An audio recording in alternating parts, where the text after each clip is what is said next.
novamente conosco, professor Henrique Stelzer Nogueira. Nós fizemos já pautas incríveis, eu sugiro que você vá no Canção Nova Play e assista. São instrutivas, você pode inclusive divulgar, porque você sabe, né, divulgando o programa Mais Saúde, você está divulgando a nossa querida comunidade Canção Nova. É um jeitinho da gente pescar também, né? Henrique, obrigada novamente aqui conosco. Eu queria muito falar sobre essa perda de memória que acontece com todo mundo que passou pela Covid-19. Mas quero também falar dessa perda de memória que será que é obrigatória no nosso envelhecimento, ou eu chamaria de senescência, né? Depois a gente vai explicar a diferença disso. Queria que você percorresse um pouco disso e onde que a atividade física pode ajudar. Sim, como já visto anteriormente, uma das sequelas que acontece pelo Covid-19 é uma degradação neurológica, certo? Acontece que se esse neurônio que está sendo prejudicado pela doença acontecer no hipocampo, que é a região do seu cérebro que é responsável por memória, capacidade cognitiva, até mesmo controle do humor e das emoções, você vai ter uma disfunção neurológica naquele campo, naquele processamento. Então o que vai acontecer? É como se fosse um computador. Então você degradou um pedaço do processamento cerebral. Nesse caso, ou vai prejudicar o humor, então a pessoa vai ficar mais ansiosa ou com mais depressão, alguma coisa nesse sentido. Ou de repente a parte do processador vai ser por conta da memória mesmo e da cognição. Sim, você tem perdas cognitivas e de memória por conta do Covid, não só do Covid, mas em todo o processo biológico de senescência ou do envelhecimento. A gente pode pensar do ponto de vista macro, cronológico do envelhecimento, ou pode pensar do ponto de vista fisiológico, funcional, que aí a gente pode pensar na senescência celular, na senescência biológica. Gente, senescência é o seguinte, é um processo de envelhecimento que é natural sem você ter uma patologia. Então, é aquele velhinho que não tem nada, sabe? Que é uma bênção, que você fala, ai, quando eu envelhecer, quero ser igual. Então, ele não tem uma patologia, ele está envelhecendo, isso é natural do corpo humano. Então, isso se chama senescência. E depois a gente vai dar sequência no resto. E aí? E aí, o que vai acontecer? Então, assim, o nosso corpo, ele foi projetado, a gente vai nascer, mas, infelizmente, a gente vai morrer também. Felizmente nada, a gente vai para o céu, vai conhecer Jesus de perto, gente. Outro dia eu estava falando com o diretor espiritual da Renovação Carismática Internacional, quando eu estava em Portugal fazendo a tradução dos missionários franceses, e ele falou assim, coitado, ele morreu. Eu falei, mas escuta, se a gente crê na vida eterna, por que coitado? Aí a gente riu tanto depois. Então é um pouco dentro dessa brincadeira, né? Como diz o diácono Nelsinho, saudade sim, tristeza jamais. Sim, vamos ver o copo meio cheio ou meio vazio. Aí o que acontece? Então isso vai acontecer. Por mais que você tente criar hábitos mais saudáveis, não vai te tornar o Highlander, não vai te tornar imortal, não é? Então isso fatalmente vai acontecer. Acontece que então o Covid, ele acelera o processo de senescência, portanto, né, de envelhecimento biológico. Então o sujeito ele vai envelhecer pior. Acontece que independente do nível, ou do agravo da doença, ou do Covid, ou de qualquer outro tipo de doença, do estilo de vida do sujeito, tudo isso meramente vai alterar o nível do agravo. Sim, a gente tem a gente sempre vai usar 100% do cérebro, tá? Isso acontece, o seu cérebro funciona 100%, mas acontece que a capacidade de gerar respostas não é 100% ao mesmo tempo que acontece no cérebro, tá? Então, quando você sente fome, é mais uma parte do cérebro que está respondendo a isso. Quando você faz exercício, é uma outra parte do cérebro que está mais demandada a isso, mas está sempre usando 100% daquilo. Acontece que 100% da memória que você foi adquirindo de forma a aprender coisas, portanto a parte cognitiva está aí, eventualmente vai ter que liberar espaço. Então o que vai acontecer?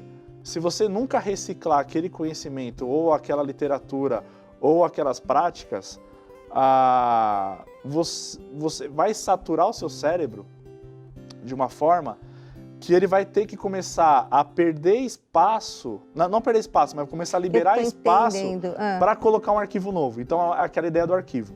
Você tem um arquivo de um tamanho. Você tem um tamanho. Você usa 100%, você pode usar 100% desse arquivo. Só que chegou no 100%, ou perto disso, começa a apertar demais os arquivos. Então, se você quer aprender uma coisa nova, aí você vai ter que ter... Tem que gerar espaço. Vai ter que gerar espaço. Então, aquilo que você menos pratica, você vai perder. Tudo bem que você sempre vai usar 100% da capacidade do cérebro, só que também o seu cérebro começa a atrofiar com o envelhecimento. Então, para cada 2 pastas que você perde, pode ser que mais tardiamente você consiga colocar só uma pasta nova. Então, apesar de continuar sendo 100% de um todo, só que esse todo agora, absolutamente falando, reduziu. Então, naturalmente, você vai perder. Acontece que essas perdas podem ser mais prejudiciais ou não. Pode prejudicar mais ou menos. Por exemplo, uma coisa é você esquecer um movimento do xadrez, que é algo complexo, é um jogo complexo, e de repente uma estratégia que você esqueceu por uma prática que você meio que deixou de lado. Você nunca mais jogou, então a sua capacidade cognitiva naquele momento é prejudicada num jogo. Só que isso é o mínimo, você não vai morrer por conta disso, certo? Você não vai perder saúde por conta disso. Agora, por exemplo, esquecer uma panela no fogo, aí já é um prejuízo grande, já está demonstrando que você está perdendo memória das pastas recentes. Das pastas recentes daquilo que você está fazendo. Adorei esse exemplo, tá ótimo. Daquele momento, agudamente. Então, isso é um perigo, porque a pessoa pode se pôr em risco e colocar as outras pessoas em risco.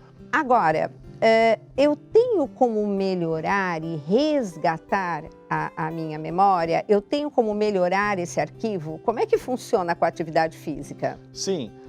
O músculo, ele além de ser um órgão mecânico que permite o seu movimento do seu esqueleto, portanto, não é só mais um aparelho locomotor, mas também o músculo ele é um órgão endócrino. O que vai acontecer? Aquela ideia de integração do corpo. Para você levantar um peso e fazer um movimento para o seu bíceps, por exemplo, que é usado para flexionar o cotovelo, o seu cérebro demandou neurônios motores e também vias aferentes, ou seja, sensores que estão também chegando informação no cérebro para a questão espacial, peso que está sendo percebido, tudo isso. Então o neurônio está mandando informação para o cérebro está respondendo de forma motora voluntária para você contrair. Então primeiro que você já está usando o neurônio a partir daí. Segundo, o músculo, ele secreta hormônios para a corrente sanguínea que, melhoram o metabolismo, melhoram um monte de coisa. Mas, especificamente do ponto de vista neuronal, o músculo vai produzir hormônio, vai cair na corrente sanguínea, nesse caso vai se conectar no neurônio que está lá no hipocampo prejudicado e vai hipertrofiar o neurônio. Vai recuperar o tecido neuronal. Reduz a inflamação do neurônio e também esse hormônio se conecta ao receptor no cérebro, no hipocampo, que vai permitir uma recuperação, uma regeneração neuronal. Melhorou a capacidade cognitiva, melhorou a capacidade de memória e melhora do aspecto moral. Só para fechar essa pauta de hoje, que a gente vai voltar com esse tema. Neurônio morto é neurônio totalmente perdido ou a gente tem um berçário de neurônios? Como é que funciona isso? Depende. A palavra depende é aquela que eu detesto. Vamos lá. Vai depender do nível de agravo. Então, sim, é possível recuperar neurônios. Senescência. É possível você recuperar tecido nervoso. Dependendo do agravo, você não recupera 100%, mas recupera algo, que já é importante.